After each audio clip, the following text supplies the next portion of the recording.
can be secured, understood, illuminated, and expanded only if we're willing to look at our relationship not only to altered states of consciousness, but to the mind behind nature. Because that's really what this is all about, to my mind.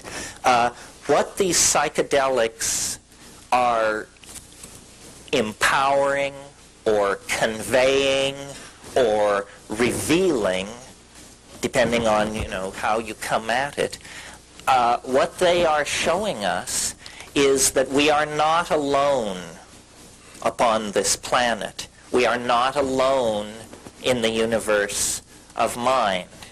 And I realize this is a soft audience to preach this in, because there are probably people within the sound of my words who sincerely believe they were once citizens of Zeta Reticuli. It's when the jar is so leaky, it's hard to know where to put the water. But I come to this as a show-me kind of guy. And so, though my conclusions may sound as flaky as anybody else's, it was hard for me to get this flaky. I didn't embrace it. I was forced to it. And this method works. You see, there are two ways to get flaky. You can just get flaky, which takes no effort at all, you just announce you're a walk-in, start eating wheatgrass juice, and, tithe to Maitreya. Or you can get flaky by testing the edges, by stretching the envelope of being. And this works for the most hard-headed among us. The aerospace insurance adjuster mentality is not only who I'm speaking to, but who I feel I represent. Because, no kidding, really. At age 18, I was a Marxist, an existentialist. I had ambitions in the field of aeronautical engineering, so forth and so on. And I discovered that you can take that kind of a mentality out into the theater of real experience, and you can come back a space bunny just like everybody else. So what that means then is that a straight person, and I speak as someone from the 60s with apologies to all our gay friends who later appropriated that word, because when I say straight, I mean unstoned. A straight person is not a guardian of truth or probity. A straight person is simply a frightened proto-flake. You see?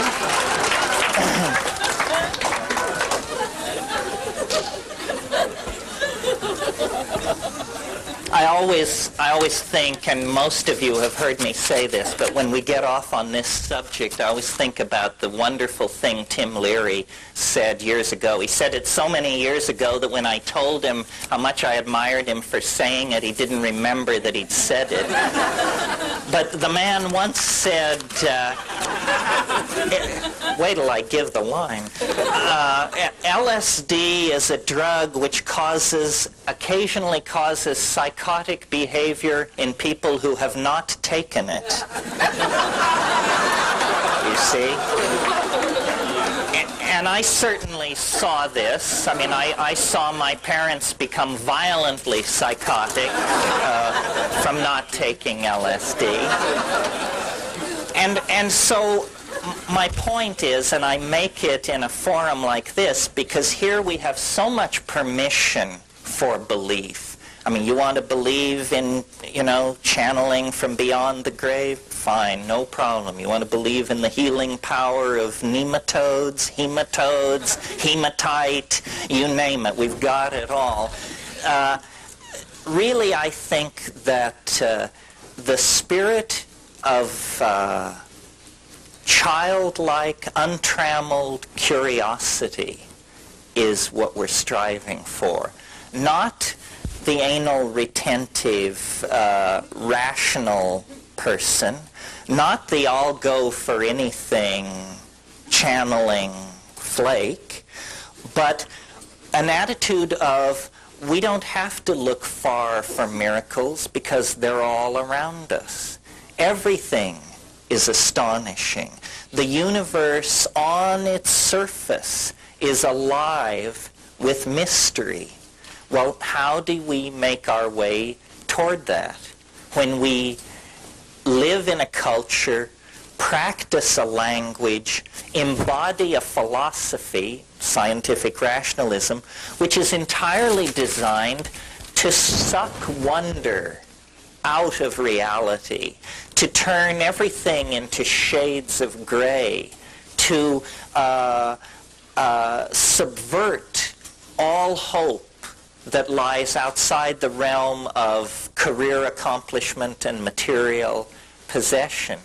Well, the way that we can overcome this is through a personal acting out of what I have been calling now for several years the archaic revival. And I want to talk about that a little bit this evening because I think it, you know, however much we may kid around about the New Age, it is an important aspect of what is going on. Its triviality is rooted in the side of it which is ungrounded, ephemeral, and self-promoting. But it springs from a fairly profound and deep sense that things are not all right in this society. I think that I first encountered the phrase New Age in the writings of Helen Petrovna Blavatsky. She wrote in the 20s. I read her in the 50s.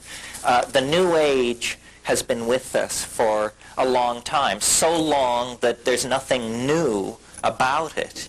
And in fact, the reason I call it the archaic revival is because I think we can understand this movement if instead of accentuating what about it that is new, novel, and never before seen, instead we emphasize that this is a profoundly conservative impulse.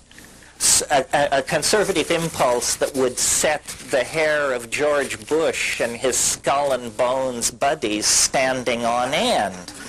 Because when we talk about conservative, we're not talking about returning to the era of Eisenhower. We're talking about returning to the era of Isis, Astarte, the great horned goddess of the high Paleolithic.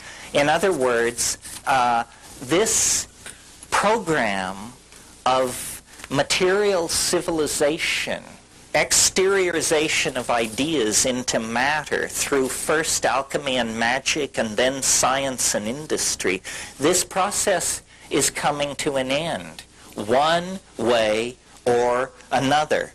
We are either going to plant ourselves and most of the rest of the life on this planet by blindly pursuing this cultural model until we run it right over the edge into the apocalypse, or from the genes, from the bones, from the oceans, from the forests, from the glaciers, there is going to have to come a turning point, a change, a revulsion so profound that it allows us, by the tens of millions, to change how we think about reality, to change how we live.